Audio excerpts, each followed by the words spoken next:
Hi, my name is Daniel and I'm an account manager here at Americover, and today I'm going to talk to you about our felt tape. What is felt tape?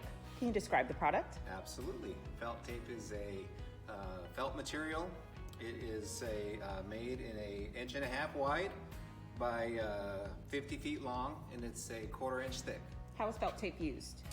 Felt tape is used, you can attach it to the frame of your greenhouse and it creates a gap or barrier between the greenhouse structure and the greenhouse fill. And what happens if the greenhouse cover comes into direct contact with the frame?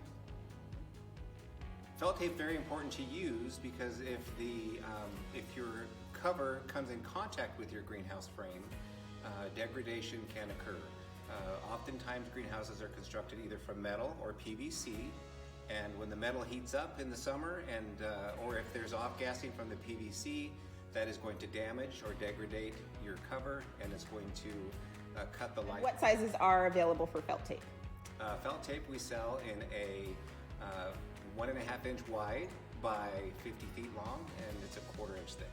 Awesome. Please call us for a free sample or go online and place your order today.